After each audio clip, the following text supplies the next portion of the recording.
I'd like to now look at an application of the law of cosines. In this example, it says that a motorized sailboat leaves Naples, Florida, sailing for Key West, which is 150 miles away. The sailboat maintains a constant rate of 15 miles per hour, but encounters a wind and a current which pushes it off course by 20 degrees after going 4 hours. First question, how far is the boat from Key West? And then second question, at what angle should the boat turn to correct its course? So let's work on part one. Okay, part one asks, how far is the boat from Key West after being blown off course? Okay, first thing here is we want to draw a picture. Okay.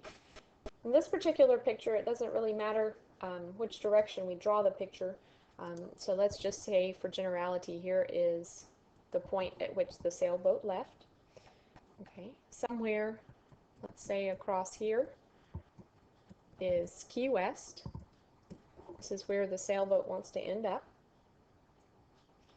Okay, we have encountered a current or a wind of some sort that has blown us off course.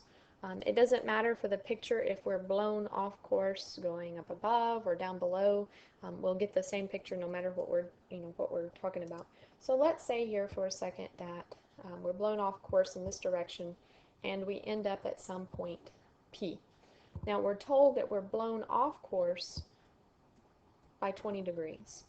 Okay, and it also tells us that the sailboat's going a constant rate of 15 miles per hour, and at the point at which I notice I'm 20 degrees off course, I've gone 4 hours. Okay, so you can actually figure out the distance here.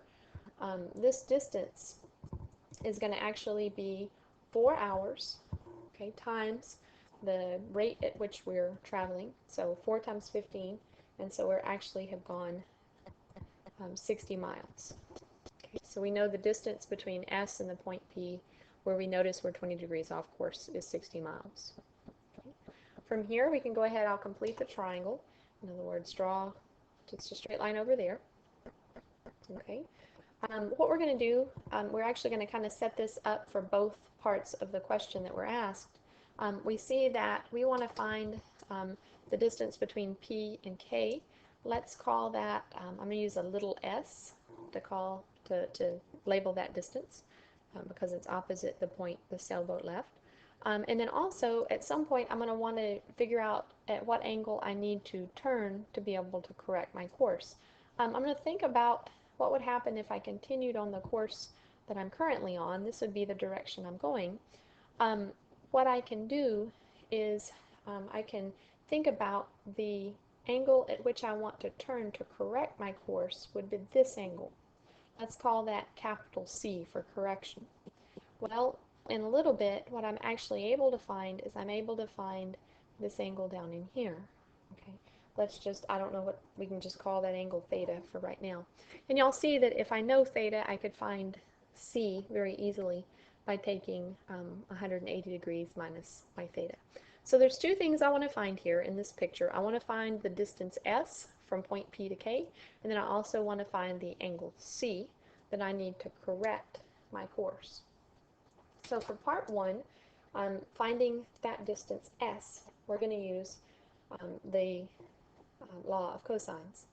Okay, if we can, law of cosines is always a very good thing to use because, like I said earlier, we only end up with one angle coming out of it if we're solving for an angle. In this case, we're solving for a side, so I'm going to say s squared is what we're looking for, equals, and then from here, I also know from my picture, it said that the sailboat in Key West is 150 miles apart, so I need that information in there. Okay, so s squared, which I don't know, is equal to, let's say d squared. D we know is 60 miles, so I'm going to say 60 squared plus the other side squared. The other side is 150 squared, and then minus 2 times those two sides, 60 times 150, and then times the cosine of the side that's opposite side S. Well, that side opposite was, I'm sorry, the angle opposite was 20 degrees. Okay, so we can type that in the calculator to find s. You want to take the root of it.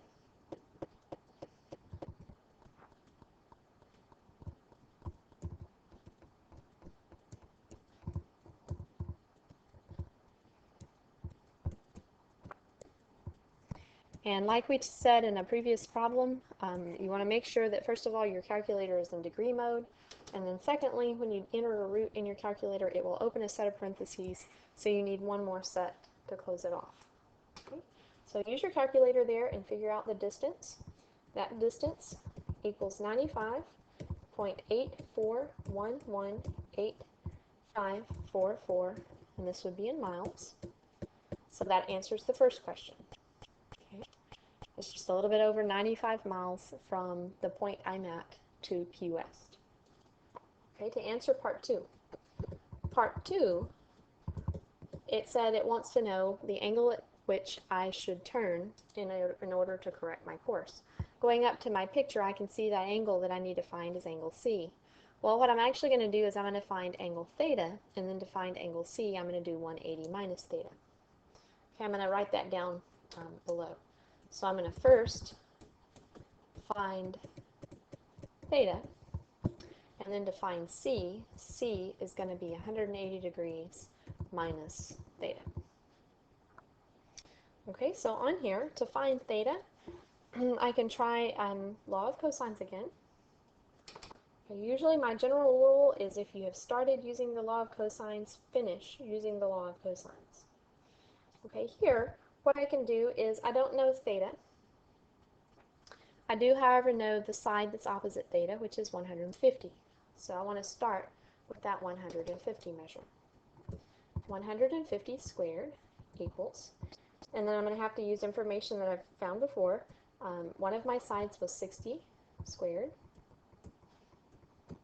and then plus the side that we just found was the 95.84118544 squared, and then minus 2 times the product of those two angles. And I'm going to abbreviate once again my decimal here just so I can fit everything in. And then times, hang on just a minute, let me slide this over so we can actually see.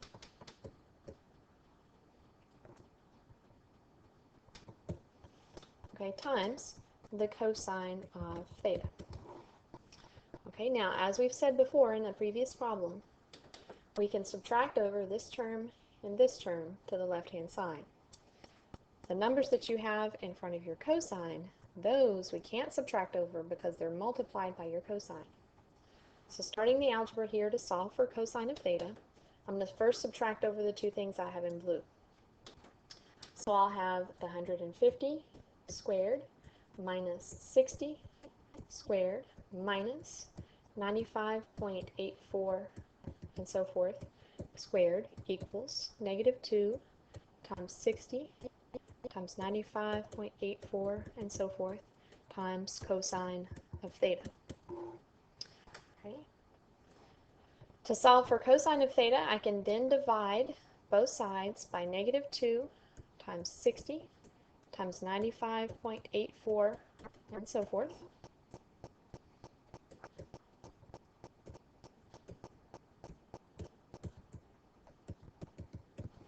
Okay, and that will let me have solved for cosine. These two cancel out, and so on the right hand side I'm left with cosine of theta.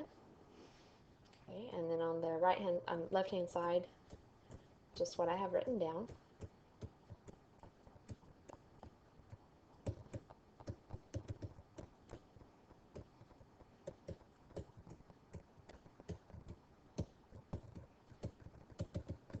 And then what we actually want to do is we want to solve for theta, and so since we want to solve for theta, we're going to have to use an inverse.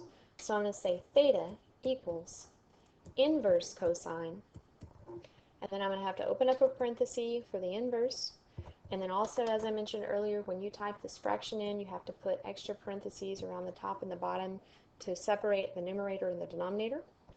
And so to type this whole thing in the calculator,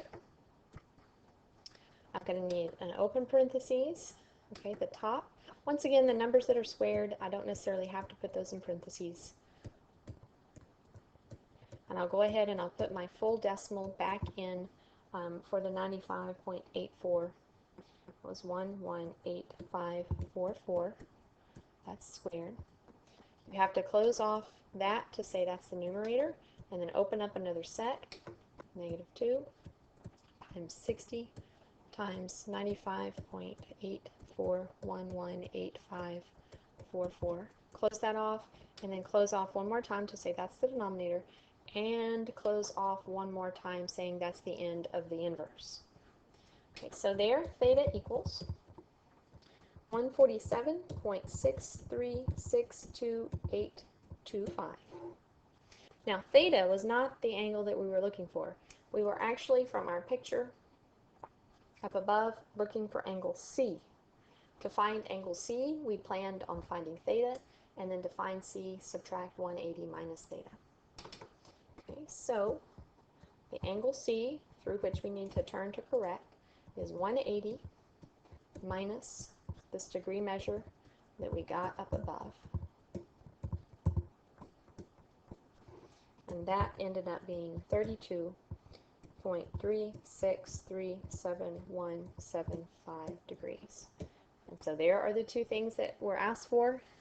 First of all was the distance that you were from Key West. We answered that in part 1. And then the angle through which we need to turn to correct our course. And we have that now in part 2.